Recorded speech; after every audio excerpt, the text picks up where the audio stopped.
এই অপরাধীকে বারবার তিরস্কার করা, তিনটে নাফস আমি আল্লাহ আদমের মধ্যে তৈরি করেছি। এখন আদম সন্তানের ভালো কাজ করারও ইচ্ছা তৈরি হয়, আবার মন্দ কাজ করার ইচ্ছাও তৈরি হয়। খেলা তো জমবে তখন যখন দুটো পার্টি আছে, বল কাড়াকাড়ি করে যখন গোল দেবে তখন তো মজা আসবে। তুমি একটা পার্টি নেমে শুধু গোল দিচ্ছে, বলবো একটা পার্টি নেমেছে, অন্য পার্টি নামিয়ে তো গোল গোল বলে নাকি। আদম সন্তান তার ইবাদত আল্লাহর এত কেন প্রিয়, আদম সন্তানের মধ্যে নেকি করার ইচ্ছাও আছে, আবার মন্দ কাজ করার ক্ষমতাও আছে। কিন্তু বান্দা যখন ওই মন্দটা দমন করে নেকির কাজটা করে, আমার আল্লাহ তখন অত্যন্ত খুশি হয়ে যায়। একটু জোরে বলা যাবে? উদাহরণস্বরূপ দক্ষিণ বামুনিয়া গ্রামে ধরে নেন কোন এক ড্রাইভার গাড়ি চালায় লরি ফরি বা বড় হাই রোডে, তো এক সপ্তাহ পর পর বাড়ি আসে। কাজ বাড়ি এসেছে মাগরিবের মিনিট 15 আগে, এই বাড়ি এসছে, স্ত্রী তাড়াতাড়ি করে বলছে তুমি বাড়ি এলে কি দেবো বলো তো, খেতে দেওয়ার কিছু নেই, রাতে রান্না করবো, তুমি আসবে আসবে করে আসছো না, কিছুই নেই, তাড়াতাড়ি যাও প্যাকেটটা নিয়ে বাজারে। স্বামীটা তাড়াতাড়ি করে প্যাকেট হাতে নিয়েছে, মায়ের ডাক শুনে ছেলে মেয়ে দৌড়েছে। ছেলে এসে বলছে আব্বা আমার জামাটা ছিঁড়ে গেছে, মেয়ে বলছে আব্বা আমার খাতা নেই, পেন নেই, ব্যাগ নেই, ইত্যাদি অজুহাত। মা কোথায় ছিল, দৌড়ে বেটা বাড়ি এসে, বাপ বাজারে যাচ্ছিস আমার ওষুধটা কিনে দিস। কজন ডাকলো, স্ত্রী ডাক দিল বাজার করে আনো, ছেলে ডাক দিল গায়ের পোশাক এনে দাও, মেয়ে ডাক দিল আমার ব্যাগ এনে দাও, খাতা পেন্সিল এনে দাও, মা ডাক দিল বাবা আমার ঔষধটা এনে দাও। ঠিক এমন সময় মসজিদের মুয়াজ্জিন আযান দেওয়া শুরু করেছে। আল্লাহু আকবার, আল্লাহু আকবার। আল্লাহর বান্দার কানে আল্লাহ মহান, আল্লাহ সর্বমহান, এই আওয়াজই পৌঁছে গেছে। স্ত্রীকে বলছে প্যাকেটে রাখো, আমার পাঞ্জাবি টুপিটা দাও, আমি উযু করে নি। উযু করে আল্লাহর বান্দা মাথায় টুপি দিয়ে পাঞ্জাবি পরে ও যখন আল্লাহর ঘরে গিয়ে মাগরিবের নামাজে আল্লাহু আকবার বলে দাঁড়িয়ে যায়, আমার আল্লাহ যেন এত খুশি হয়ে যায়। রব্বুল আলামিন যেন ফেরেশতাকে ডেকে ডেকে বলতে চায়, ওরে ফেরেশতারা দেখ দেখ তোরা ইবাদত করিস কেন করবি না? তোদের তো স্ত্রী নাই, তোদের তো সন্তান নাই, তোদের তো কন্যা নাই, তোদের তো পরিবার নাই, তোদের কেউ ডাক দেয় না এটা করে দাও ওটা করে দাও, ওই জন্য তোর আমার ইবাদত করিস। কিন্তু আমার বান্দার দিকে তাকিয়ে দেখ, ওর স্ত্রী আছে, ওর সন্তান আছে, ওর কন্যা আছে, ওর মা আছে, ওর পরিবার আছে, কিন্তু পরিবারের ডাক আগে না শুনে আমার ডাক আমার বান্দা সাড়া দেয়। ওই জন্য বান্দা ইবাদত করলে আমি আল্লাহ বেশি খুশি হয়ে যাই। একটু জোরে জোরে বলা যাবে?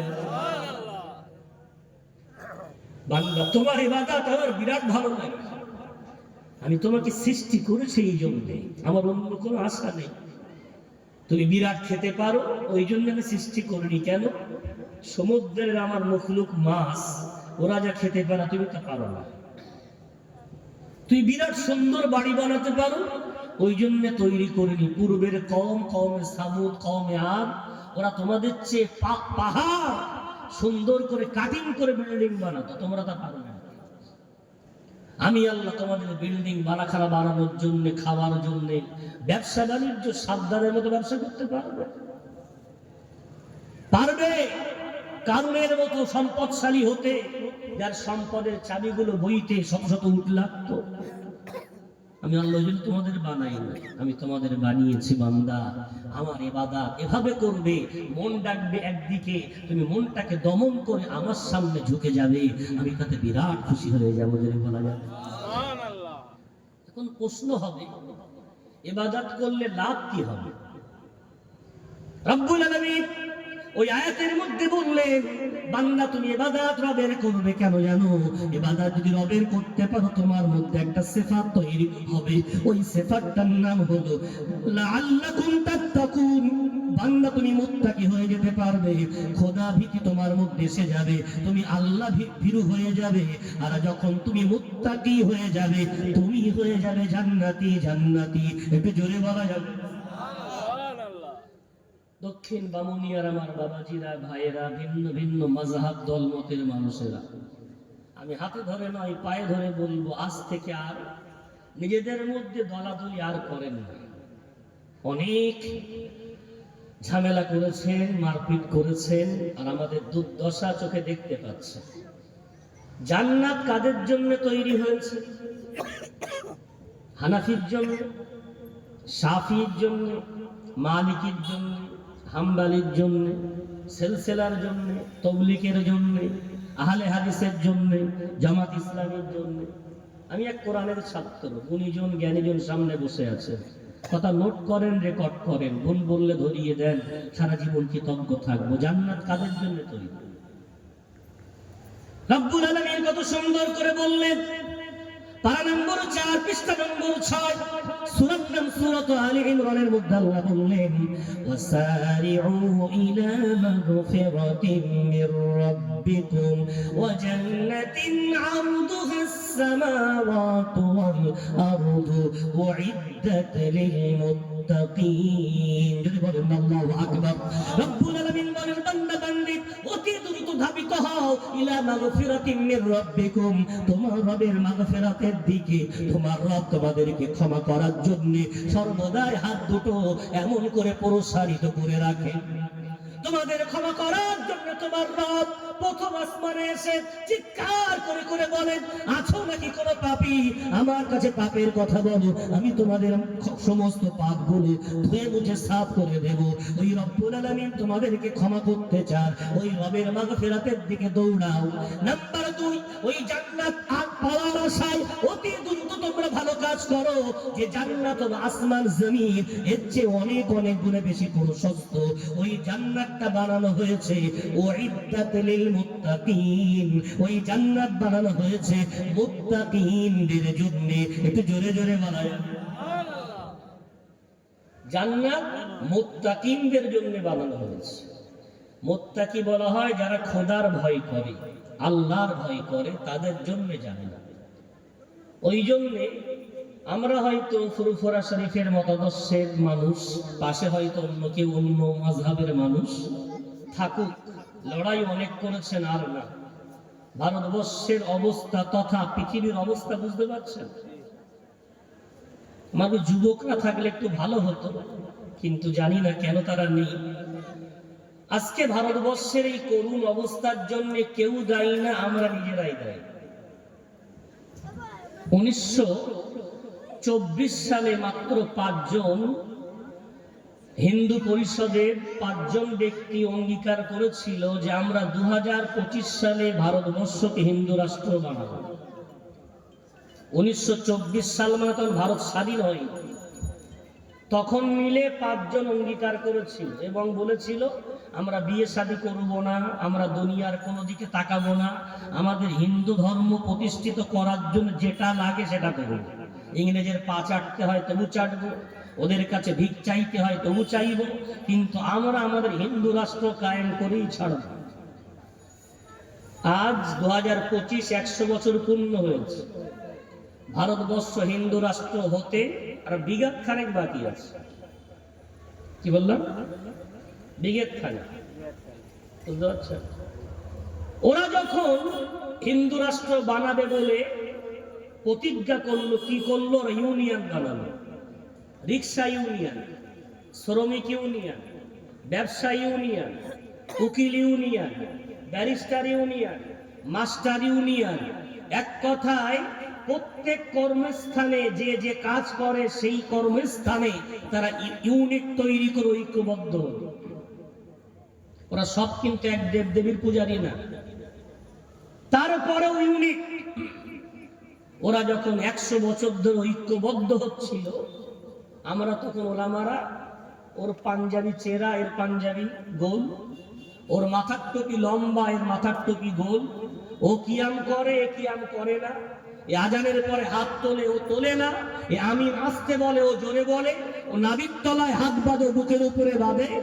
আমরা যখন আমার জাতিকে বিবাহিত করতে ব্যস্ত ছিলাম, সেই সময় তারা তাদের জাতিকে ঐক্যবদ্ধ করে তারা আজ পাওয়ারফুল হয়ে বসে আছে। এখন মাপ তো খেতেই হবে, মাপ তো পড়বে। কেউ দায়ী না ভাই, দায়ী হলাম আমরা। আজ যেমন এক মঞ্চে কি সুন্দর প্রতিবাদ সভাগুলো, তবলিগ, সিলসিলা, জামাত ইসলামী, আহলে হাদিস এক মঞ্চে চেয়ার লাগিয়ে বসে আছো, এই বসাটা 100 বছর আগে হতো, এই বসাটা 50 বছর আগে হতো, আজ আমার জাতির এই করুণ দশা হতো না।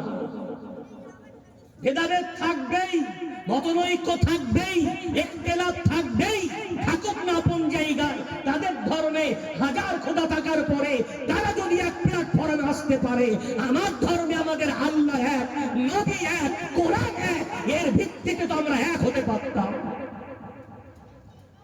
হয়েছে, লড়েছে। কলকাতায় যাবেন, আপনি মনে করলে বাড়িতে আপনার একটা দামি বাইক আছে, ছেলেকে বলছেন চলুন একটু কলকাতায় আরজি করতে ঘুরে আসি, একটু শরীরটা চেক আপ করানোর দরকার। বাইকে যেতে পারেন না? পারে। ছেলে বলছে না আব্বা, আবহাওয়া ঠান্ডা ঠান্ডা, আপনার তো সর্দি লেগে আছে। ওই পাশের বাড়ি একটা ভাই তো কিনেছে, ওর গাড়িতে করে গেলে হতো। যেতে পারে। আবার ছেলেটা অভাব, বলছে আব্বা না, আমার হেলমেট নেই, ড্রাইভিং লাইসেন্স নেই, দরকার নেই, আমি বাস স্ট্যান্ডে আপনাকে বাসে তুলে দিচ্ছি, বাসে করে চলে যাবে। পারে? ধরে নেন আপনাদের খালে নৌকা চলে, নৌকা করে মনে করলেও যেতে পারেন। যাবেন কলকাতা, উদ্দেশ্য আপনি বাইকে যান, নিজের 4 চাকায় যান, বাসে যান, ট্রেনে যান, বোটে যান, যাবেন। মুমিন তৈরি হয়েছে, ঠিকানা হলো জান্নাত। বলুন সুবহানাল্লাহ। ওই মুমিনকে গাইড করার জন্য আল্লাহ যুগে যুগে নবী রাসূল যেমন প্রেরণ করেছেন, আল্লাহ পাক রব্বুল আলামিন ঠিক তেমন নবীদের ওয়ারিস আলেম ওলামা আউলিয়া কিরাম মাশায়েখ কিরাম বিভিন্ন মাযহাবের ইমামদেরকে ওই আল্লাহ পাঠিয়েছেন। আবু হানিফা আমার আল্লাহর পাঠানো ইমাম, ইমাম শাফি আল্লাহর পাঠানো ইমাম, ইমাম মালিক আল্লাহর পাঠানো ইমাম, আহমদ বিন হাম্বল আল্লাহর পাঠানো ইমাম। যুগে যুগে বিভিন্ন আল্লাহ পাক রব্বুল আলামিন মুর্শিদদেরকে পাঠিয়ে, ওনারা কিন্তু নিজের থেকে কোনো কথা বলে জাতিকে ধ্বংস করার দিকে নিয়ে যাননি। ওনারা প্রত্যেকেই চেয়েছেন আমাকে যারা মানো এই পথে চলো, জান্নাতে যেতে পারবে। অর্থাৎ নিজের মুরিদদেরকে, নিজের সঙ্গীদেরকে ওই জান্নাতুল ফেরদাউসে নিয়ে যাওয়ার স্বপ্ন দেখিয়েছেন। ওনারা কিন্তু বলেনি ওটা উঠলে তুমি ধ্বংস হয়ে যাবে, তুমি জাহান্নামে যাবে, কেউ বলেনি। আহলে সুন্নাতুল জামাত 4 ইমাম সব এক, এই সমস্ত মতবিরোধ এগুলো বাইরে বলার নয়, এগুলো আমাদের ভিতরের দ্বন্দ্ব, এগুলো বাইরে না বলে আমরা এক হয়ে থাকতাম। আজ বাতিল আমাদের মাথার উপরে নয়, আমাদের পায়ের তলায় থাকতো, আমাদের দিকে ভয় পেত, আমাদের দিকে চোখ তুলতে ওদের ভয় লাগতো। কিন্তু আমরা যখন মসজিদ ভাগ করেছি, খানকা ভাগ করেছি, মাদ্রাসা ভাগ করেছি, মঞ্চ ভাগ করেছি, ওরা তখন ঐক্যবদ্ধ হয়ে গেছে। মার খেতে হবে আর না। আসেন, ওরা 100 বছর চেষ্টা করেছে, আমরা 10 বছর চেষ্টা করি। আমাদের 10 বছরের পরিশ্রম 100 বছরের মতো ফল দেয়। এর বলবেন না সুবহানাল্লাহ। রব্বুল আলামিন কথা দিয়েছেন, মান জাআ বিল হাসানাতি ফালাহু আশরু আমসালিহা। ওরে দুনিয়ার বান্দা বান্দি, তোমরা যদি ভালো কাজ একটা করো, আমি আল্লাহ ভালো কাজের প্রতিদান একটা নয়, আমি আল্লাহ 10-10টা প্রতিদান তোমাদেরকে দিই। আসেন না 10 বছর আমরা এক আত্মা হয়ে চলি। ভাই আমার, তুমি তো নামাজ পড়ো, তুমি আমার ইমানদার ভাই। ভাই তুমি রোজা করো, তুমি আমার ইমানদার ভাই। তুমি হজ করো, ইমানদার ভাই। কোরআন পড়ো, ইমানদার ভাই। এসো না ভাই, আমরা ইমানের ভিত্তিতে এক হয়ে যাই। আমরা এক হয়ে গেলে 10 বছর এক থাকতে পারলে বাতিল আবার উল্টে যাবে, হক আবার প্রতিষ্ঠিত হবে ইনশাআল্লাহ। একটু জোরে বলেন সুবহানাল্লাহ। বিশ্ব নবী হাদিস কেন বলছেন? বিদায়ী হজের দিনে বিশ্ব নবীর জামানায় রঙের ভেদাভেদ ছিল, বংশের ভেদাভেদ ছিল। আমার রাসূল হাদিস শোনাচ্ছে, আমার রাসূল বললেন, ও আমার উম্মতিরা, বিদায়ী হজের দিন আমার রাসূল লক্ষাধিক সাহাবার সামনে দাঁড়িয়ে বলছেন, লা ফাদলা লিআরাবিয়্যিন আলা আজামিয়্যিন ওয়ালা আজামিয়্যিন আলা আরাবিয়্যিন ইল্লা বিত্তাকওয়া। অন্য হাদিসে রাসূল বলছেন, ওয়ালা লিআবয়াদা আলা আসওয়াদা ওয়ালা লিআসওয়াদা আলা আবয়াদা ইল্লা বিত্তাকওয়া। কুল্লুকুম মিন বানি আদম ওয়া আদামু খুলিকা মিনাত তুরাব। আমার আল্লাহর রাসূল বললেন, ও আমার উম্মতিরা, কান খুলে শুনে রাখো, এটা যেন ভেবো না আরবীয় হয়েছ বলে, আরব বংশে জন্ম নিয়েছ বলে অন্য বংশের চেয়ে তোমাদের মর্যাদা আছে। আবার এটা দেব না ইউরোপিয়ান আমেরিকান বলে অন্য বংশের উপরে তোমাদের মর্যাদা আছে। আবার এটা যেন দেব না তুমি সাদা বর্ণের বলে কালো বর্ণের উপরে মর্যাদা আছে, আবার কালো বর্ণ বলে সাদার উপরে কোনো মর্যাদা আছে। আমি রাসূল বলছি তোমরা প্রত্যেকে আদম সন্তান, তোমরা একবার, তোমাদের এই ব্যাপারে কোনো মর্যাদা নাই। মর্যাদার একটাই চাবিকাঠি, ইল্লা বিত্তাকওয়া, কে কত আল্লাহকে ভয় করে, এটাই হলো তোমাদের সম্মানের শীর্ষ অবস্থা। বলা যাবে আল্লাহকে যে যত বেশি ভয় করবে সেই শ্রেষ্ঠ।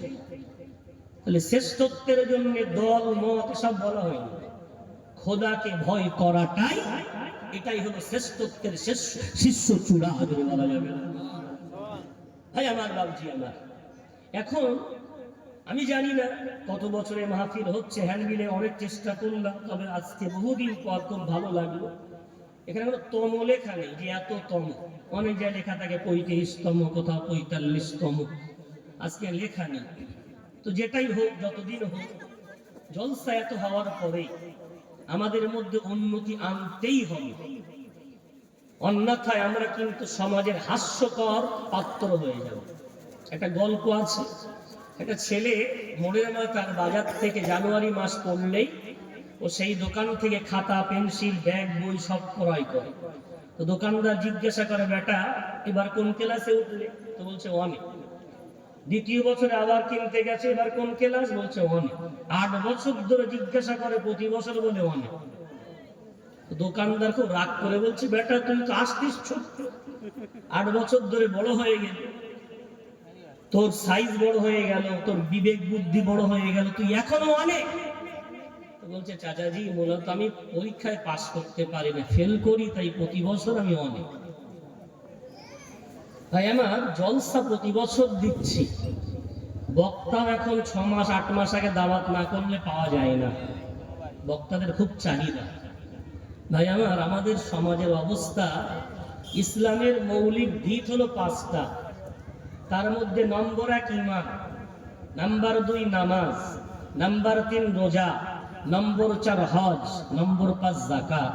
ভাই যদি একটা বক্তাকে আমরা সিলেবাস বেঁধে দিতাম, টপিক বেঁধে দিতাম যে প্রথম বছর আমরা জলসা দেব ঈমানের আলোচনা হবে, একজন বক্তা ঈমান রাখলে কি লাভ তার বিভিন্ন তত্ত্ব ভিত্তিক কোরআন, হাদিস, ইজমা, কিয়াস দিয়ে আলোচনা করবেন।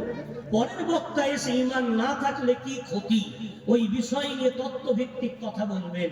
তাহলে আমাদের ওই বছরটা ঈমানের পাঠ শেষ করা কখনো সম্ভব না, তবে কিছুটা হলেও মাদ্রাসায় পড়তে পারিনি। শ্রোতাকার এখানে কোনো আলেম ওলামা বসে না, মাদ্রাসার ছাত্ররা বসে না, এখানে বসে ওই সমস্ত বাবাজিরা, ওই সমস্ত ভাইয়েরা। সারা বছর তো দুনিয়া করলাম, অন্তত একটা দিন একটু কোরআন হাদিসের আলোচনা শুনে জীবনটাকে ভালো করে সাজাই। তাহলে যদি একটা বছর এভাবে টপিক নির্ধারণ করতাম, তো আমার সমাজের ওই বছরে ঈমানের পাঠটা আমার নারী পুরুষ জেনে যেত। পরের বছরে নামাজ, 2 জন বক্তা বলেছে, একজন বক্তা নামাজের উপকারিতা, পড়লে কত লাভ প্রমাণ করবেন, আর না পড়লে কত ক্ষতি পরের বক্তা এসে বলবেন। দ্বিতীয় বছর আমাদের নামাজের পাঠটা সবার আলহামদুলিল্লাহ বিস্তারিত ভাবে জানা হয়ে গেল। পরের বছর রোজা। এভাবে যদি আমরা ইসলামের একটা পাঠ 5টা প্রথম, তারপরে হালাল খাদ্য খাওয়া, হালাল খাদ্য না খেলে কি ক্ষতি, পর্দায় থাকা, পর্দায় না থাকা, সত্য বলা, সত্য না বলা, ব্যবসা বাণিজ্য সঠিক পথে করা, সঠিক পথে না করা, জীবনকে সৎ পথে চালানো, অসৎ পথে চালানো, এভাবে করে যদি আমরা একদম শিক্ষিত মহোদয়, আমার নওজোয়ান যুবকরা এভাবে টপিক নির্ধারণ করে আমার সমাজের জলসাগুলো দিতাম, তো এটা একটা মাদ্রাসা হয়ে যেত, ও জলসা নাজাতের জরিয়া হয়ে যেত। আমার সমাজের অজ্ঞ মানুষগুলো জ্ঞানী হয়ে যেত, দিনহারা মানুষগুলো দিন জেনে যেত। কিন্তু দুর্ভাগ্যবশত 35 বছর ধরে জলসা দেওয়ার পরে যে অনেক, সেই অনেক হয়তো কষ্ট হচ্ছে। ভাই আমার, বাচ্চি আমার, আল্লাহ পাক রব্বুল আলামিন যে কথা আমাদের কাদের দিয়ে বললেন, বান্দারে তোমরা আমার ইবাদত করবে, ইবাদত করলে তোমরা মুত্তাকি হতে পারবে, আর মুত্তাকি হতে পারলেই তবেই তোমরা জান্নাতে যেতে পারবে। তোমার মর্যাদা পয়সার জন্য নয়, রূপের জন্য নয়, বিরাট বিরাট বড় পদের জন্য নয়, তোমার মর্যাদা তাকওয়ার ভিত্তিতে। তুমি যত বড় আল্লাহকে ভয়কারী হবে, ততই জান্নাতে উচ্চ মাকাম তোমার অর্জন হবে। জোরে বলা যাবে সুবহানাল্লাহ। সমাজে ইমানদার আমরা প্রচুর আছি আলহামদুলিল্লাহ, মুত্তাকির সংখ্যা বড় কম। ইমানদার কাদের বলা হয়? ইমানদার বলা হয় এক পারা প্রথম পৃষ্ঠা সূরা বাকারা, আল্লাযীনা ইউমিনুনা বিল গায়ব, অদৃশ্যকে না দেখে বিশ্বাস যারা করে নিয়েছে, আমরা সব ইমানদার। যারা বলবেন সুবহানাল্লাহ। ইমানদার বিশ্বনবীর হাদিস অনুযায়ী সাতটা বিষয় যারা বিশ্বাস করে তারা ইমানদার। নম্বর 1, আমানতু বিল্লাহি ওয়া মালাইকাতিহি ওয়া কুতুবিহি ওয়া রুসুলিহি ওয়াল ইয়াউমিল আখিরি ওয়াল কদরি খাইরিহি ওয়া শাররিহি মিনাল্লাহি তাআলা ওয়াল বা'থি বা'দাল মাউত। এই সাতটা বিষয় চোখে দেখা যায় না।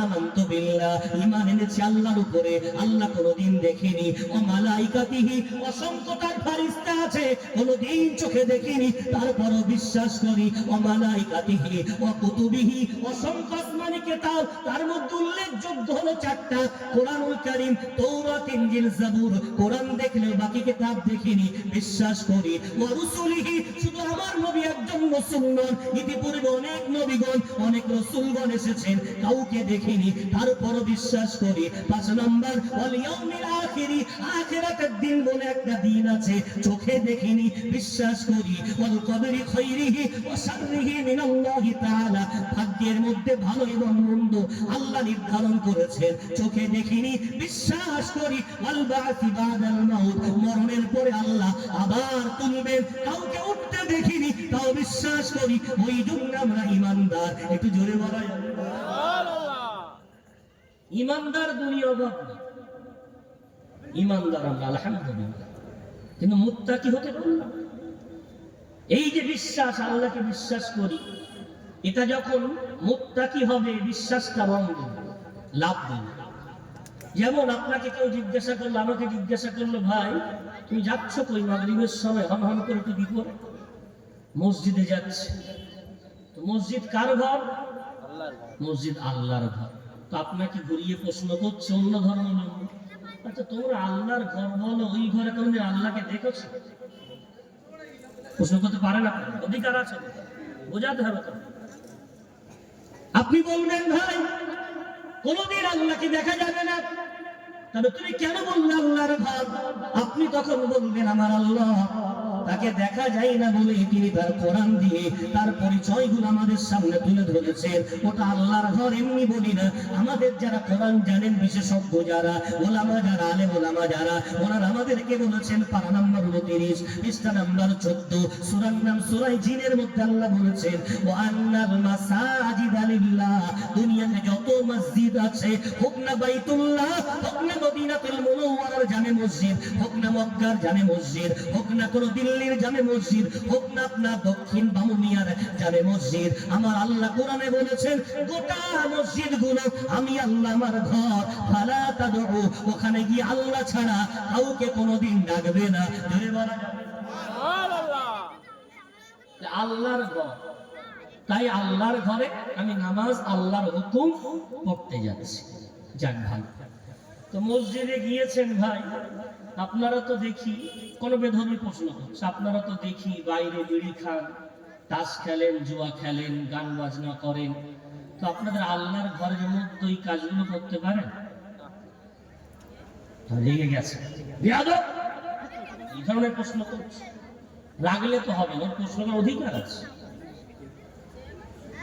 অধিকার আছে, করতে পারেন। আপনি বলেন না পারি না, এখন আপনাকে প্রশ্ন করবে কেন পারেন না, আপনি তখন বলতে বাধ্য, আমি তখন বলতে বাধ্য, না না, আল্লাহর ঘরে আমি যদি বিড়ি খাই আমার আল্লাহ দেখে ফেলবেন, আল্লাহর ঘরে গান বললে আল্লাহ শুনে ফেলবেন, আল্লাহর ঘরে কোনো গালি দিলে আল্লাহ শুনে ফেলবেন, আল্লাহর ঘরে তাস খেললে জুয়া খেললে আল্লাহ দেখে ফেলবেন। ও ভাই বাপজি, এখন যদি প্রশ্ন করে তোমাদের আল্লাহ ওই মসজিদের মধ্যেই মনে হয় এই কাজগুলো করলে দেখতে পায়, মসজিদের বাইরে করলে তোমাদের আল্লাহ দেখতে পায় না? মসজিদের মধ্যে বিড়ি খেলে আল্লাহ দেখে ফেলে, মসজিদের মধ্যে টাস খেললে আল্লাহ দেখে ফেলে, মসজিদের মধ্যে গান গাইলে আল্লাহ দেখে ফেলে, ওর মধ্যে ফ্রি ফায়ার গেম খেললে, অনলাইন গেম খেললে আল্লাহ জেনে যায়, বাইরে খেললে আল্লাহ দেখতেও পায় না, জানতেও পায় না। কি উত্তর দেবেন? এইরা বললাম আমানতু বিল্লাহি, এইরা জবান দিয়ে বললাম লা ইলাহা ইল্লাল্লাহ মুহাম্মাদুর রাসূলুল্লাহ। না ভাই আমার, নিশ্চয়ই আমাদের মধ্যে কোনো ভুল হয়ে যাচ্ছে ভাই আমার, আমাদের মধ্যে অবশ্যই আল্লাহর সাথে মিথ্যাচরণ করা হচ্ছে। যদি মুখ দিয়ে তাকে কালিমা বলে বিশ্বাস করে নিলাম, অন্তর থেকে তার প্রতি বিশ্বাস করলাম, কেন বাস্তবায়ন করতে পারবো না? আসেন অঙ্গীকার করি, ও আমার আল্লাহ, তোমাকে যখন জবান দিয়ে বললাম, অন্তর দিয়ে বিশ্বাস করলাম, ঠিক মসজিদের মধ্যে যেগুলো করা হারাম মসজিদের বাইরেও সেগুলো করা হারাম, আজ থেকে এই কাজগুলো আর করবো না। এই দৃঢ় প্রতিজ্ঞা যদি করতে পারি, ইনশাআল্লাহ আমরা হয়ে যাব মুত্তাকি।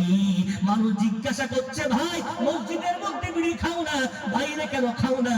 ওই আল্লাহর ভয় মসজিদে যেমন করি মসজিদের বাইরেও তেমন করি, মসজিদের মধ্যে যেমন গান বলো না মসজিদের বাইরে একটু বলো না, ওই আল্লাহর ভয় যেমন মসজিদের মধ্যে করি মসজিদের বাইরেও তেমন করি। যেদিন থেকে মসজিদের মধ্যে সিফাত আমার আপনার মধ্যে তৈরি হয়ে যাবে, ওই দিন থেকে আমার নামের সাথে আপনার নামের সাথে একটা ডিগ্রি যোগ হয়ে যাবে, তার নাম হলো মুত্তাকি। মুত্তাকি মুত্তাকি, খোদা ভীরু, আল্লাহ ভীরু, আল্লাহ ভীরু। একটু জোরে বলা যাবে সুবহানাল্লাহ। এই সিফাতটা তৈরি করার জন্যই এই জলসা, এই সিফাতটা তৈরি করার জন্য মাদ্রাসা, এই সিফাতটা তৈরি করার জন্য খানকা। খানকায় কিন্তু ব্যতিক্রম দু একজন অন্য ধর্মাবলম্বী যায়, কিন্তু যায় মুমিন যায়। কিছুদিন ইসরায়েলের সোহবতে থেকে মুত্তাকি হয়ে যায়। মাদ্রাসায় মুমিনের বাচ্চারাই যায়, কিছুদিন থাকার পরে খোদার ভয় আলেম হয়ে যায়। তাহলে মাদ্রাসায় গিয়ে আলহামদুলিল্লাহ কিছু বাচ্চা মুত্তাকি হচ্ছে, খানকায় গিয়ে কিছু মানুষ মুত্তাকি হচ্ছে, তাহলে জলসায় এসে আমাদের মুত্তাকি হতে হবে না? এটাই তো কারণ। ভাই আমার, বাপজি আমার, আমাকে আপনাকে মুত্তাকি হতে গেলে আমার আপনার মধ্যে সিফাত জানতে হবে। রব্বুল আলামিন সম্বন্ধে আমাদের পরিচয় জানতে হবে, কারণ রব্বুল আলামিন সম্বন্ধে যারা বেশি জানে ওরাই কিন্তু প্রকৃতপক্ষে আলেম। পারা নম্বর 22, পৃষ্ঠা নম্বর 16, সূরার নাম সূরাতুল ফাতির। রব্বুল আলামিন বলেন, খবরদার তোমরা শুনে রাখো, ইন্নামা ইয়াখশাল্লাহা মিন ইবাদিহিল উলামা। আল্লাহকে সবচেয়ে বেশি ভয় করে যারা আল্লাহ সম্বন্ধে জানে। একটু জোরে বলা যাবে সুবহানাল্লাহ। আল্লাহ সম্বন্ধে যারা বেশি জানে তারা আল্লাহকে বেশি ভয় করে। স্বাভাবিক, দক্ষিণ বামুনিয়া গ্রামে কোন একজন মেম্বার বা প্রধান সাহেব আছেন, এখন বড় পদের মানুষ, তার মর্যাদা আছে না? আছে না? আমি তো বসিরহাট কাঠিয়াট থেকে এসেছি, আমি ওনাকে চিনি না। উনি রাস্তা দিয়ে যাচ্ছেন, আরো দুজন মানুষ যাচ্ছেন, আমার সামনাসামনি হয়েছে, খুব বেশি বেশি আমি একটু সালাম দিলাম, কিন্তু উনি যে মেম্বার তার জন্য আলাদা কোনো সম্মান আমি দেব? কিন্তু আমি তো ওনাকে চিনি না যে উনি মেম্বার। সাধারণ একটা মেম্বারকে সম্মান দিতে গেলেও তার পরিচয় না জানলে মানুষ তাকে সম্মান দেয়। আল্লাহ পাক রব্বুল আলামিন সম্বন্ধে না জানলে আমরা ভয়টা করব কেমন? আল্লাহকে জানবো দুনিয়ার কোনো ভূগোলের পৃষ্ঠায় আছে, বিজ্ঞানের পাতায় আছে, সায়েন্সের পাতায় আছে, বাংলা বইতে আছে? আল্লাহর পরিচয় তো আল্লাহ তার কোরআনে দিয়েছে। মেরে বলবেন সুবহানাল্লাহ। ও বান্দা, একটু আমার সম্বন্ধে জেনে নাও, জেনে নাও। আমাকে আমার সম্বন্ধে জানলে অবশ্যই তুমি আমাকে ভয় করবে। খোদার ঘরের মধ্যে যেমন ভয় করো, খানকায় যেমন ভয় করো, জলসায় যেমন ভয় করো, ওই ভয়টা তোমার অন্তরে আসবে। ও বান্দা, প্রথম জেনে নাও আমি রব্বুল আলামিন, আমার ক্ষমতা কি, আমি কতটা তোমাদের দিকে কিভাবে তাকিয়ে থাকি, আমার অবস্থা সম্বন্ধে জেনে নাও। পারা নাম্বার 3, পৃষ্ঠা নম্বর 1, সূরার নাম সূরা বাকারা। রব্বুল আলামিন তার পরিচয় নিজেই দিলেন, আল্লাহু লা ইলাহা ইল্লা হুয়াল হাইয়ুল কাইয়্যুম। আমি আল্লাহ হলাম এমন, আমি ছাড়া কোনো মাবুদ নাই, আমি চিরজীবন্ত, চিরপ্রতিষ্ঠিত, আমার কোনো ঘুমও নাই, আমার কোনো তন্দারাও নাই। একটু জোরে জোরে বলা যাবে সুবহানাল্লাহ। মুসা আলাইহিস সালাতু ওয়াস সালাম একদিন আল্লাহর কাছে আবদার জানিয়েছে। মুসাকে কি বলা হয়? কালিমুল্লাহ, অধিক কথোপকথনকারী। সমাজে কিছু বড় বড় যারা পদে থাকে, তো তারা কিন্তু যাত্রার ফোন ধরে না। ও জানে অমুক নম্বর মানে আমার খুব নিকটবর্তী, তার ফোনটা ধরে। তো আল্লাহর নবী মুসা এতটা আল্লাহর প্রিয় ছিলেন, ইচ্ছা করলেই আল্লাহর সাথে কথা বলতে পারতেন। যেটা বলবেন ওই যে তাকে বলা হয় কালিমুল্লাহ, অধিক কথোপকথনকারী। তো আল্লাহর কাছে মুসা একদিন আবদার করছে, আল্লাহ আমাকে একটু বলবেন, এত বড় পৃথিবী পরিচালনা করতে আপনার কোনো কষ্ট হয় না? ক্লান্তি আসে না? একটু আরাম করতে ইচ্ছা হয় না? মুসা একদম যেমন সাধারণ ভাই প্রশ্ন ছুড়ে দিয়েছে। আল্লাহ বলছে, মুসা তুমি কি উত্তরটা কানে শুনবে না, চোখে দেখবে? মুসা বলছে, আল্লাহ চোখে দেখলে বিশ্বাসটা খুব মজবুত হবে, চোখে দেখতে চাই। আল্লাহ বলছে, মুসা তুমি আমাকে ভালোবাসো? মুসা বলছে, আল্লাহ প্রশ্ন করছেন, আমি খুব ভালোবাসি। আচ্ছা মুসা, তুমি যে আমাকে ভালোবাসো, ওই ভালোবাসার প্রমাণ দাও দিন। আল্লাহ বলেন কি করতে হবে তাই করুন। পারবে তো? কথা দিচ্ছে একদম আল্লাহ। ঠিক আছে মুসা, একটা রাত তুমি তোমার হাতে পানির গ্লাস নিয়ে আমার সন্তুষ্টির জন্য দাঁড়িয়ে থাকতে হবে। মুসা বলছেন একদম। আল্লাহ বললেন, মুসা করে দেখাও। মুসা আলাইহিস সালাতু ওয়াস সালাম হাতে পানির গ্লাস নিয়ে দাঁড়িয়ে গেছেন, আল্লাহর সন্তুষ্টি দেখাবেন, আল্লাহকে কত ভালোবাসেন দেখাবেন। হ্যাঁ মুসা, তুমি জানো না খুলিকাল ইনসানু দাঈফা, মানুষকে আল্লাহ দুর্বল করে সৃষ্টি করেছে। ও মুসা, তুমি একজন রাসূল নবী হতে পারো, তারপরেও তুমি কিন্তু আদম বংশধর, সুতরাং দুর্বলতা তোমার মধ্যে আছে। মুসা হাতে গ্লাস নিয়ে দাঁড়িয়ে গেছেন, রাত 11টা মুসা দাঁড়িয়ে, 12টা মুসা দাঁড়িয়ে, রাত 1টা মুসা দাঁড়িয়ে, রাত 2টা মুসা দাঁড়িয়ে। হঠাৎ করে মুসা আলাইহিস সালাতু ওয়াস সালাম ঘুমায়নি, একটু তন্দারা এসেছে। তন্দারা মানে ঘুমের ছোট ভাই। ঘুম আসার আগে মানুষের একটু তন্দারা ভাব আসে। ওই যে তন্দারাটা মুসা যেই এসেছে, হাত থেকে গ্লাসটা জমিনে পড়ে, গ্লাসটা চূর্ণ বিচূর্ণ হয়ে পানিটা মাটিতে গড়িয়ে যাচ্ছে। আমার আল্লাহ ডাক দিয়ে বলে, ওরে মুসা কি হলো, গ্লাস পড়ে গেল নাকি? মুসা তাড়াতাড়ি করে বলছে, আল্লাহ হ্যাঁ পড়ে গেছে, ভেঙে গেছে, পানি গড়িয়ে যাচ্ছে। আল্লাহ বলল, মুসা একটা রাত তুমি দাঁড়িয়ে থাকতে পারলে না, এটাই হলো তোমার প্রশ্নের উত্তর। জোরে বলবেন সুবহানাল্লাহ। মুসা তাড়াতাড়ি করে কাজ এক জায়গায়, আল্লাহ বুঝলাম না তো প্রশ্নের উত্তর কি? ও মুসা তোমার জানা নাই আমি রব্বুল আলামিন। পারা নাম্বার 29, পৃষ্ঠা নম্বর 1, সূরার নাম সূরাতুল মুলক। আমি আল্লাহ বলেছি, তাবারাকাল্লাযী বিয়াদিহিল মুলক ওয়া হুয়া আলা কুল্লি শাইইন কাদির।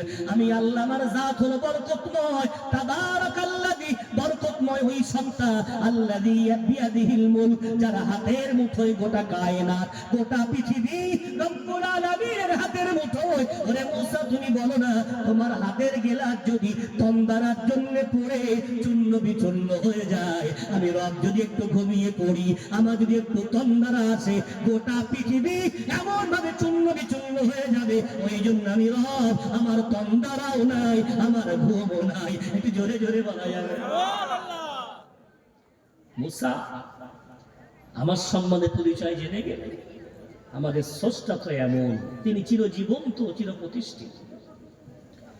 মুহাদ্দিসিনগণ লিখেছেন, কোন মানুষের যদি বিবেক ঠিকঠাক থাকে, পাগল না হয়, কেন হাদিসে আছে তিন ধরনের বান্দার গুনাহ লেখা থেকে আল্লাহ ফারিস্তাকে কলম তুলে রাখতে বলেছে, গুনাহ লিখলেন। নাম্বার 1 পাগল, নাম্বার 2 বাচ্চা, নাম্বার 3 ঘুমন্ত বা বেহুশ ব্যক্তি।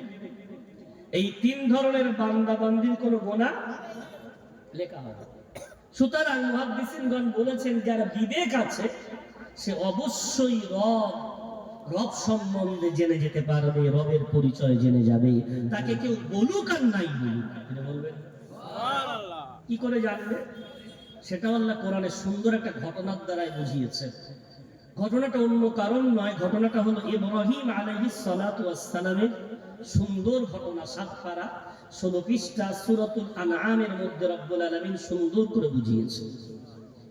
ইব্রাহিম আলাইহিস সালাতু ওয়াস সালাম, আমি আপনি তো মুসলমান ঘরে জন্ম নিয়েছি, আমাদের আম্মা আব্বা বারবার আল্লাহ রাসূল আল্লাহর পরিচয় দিয়েছেন।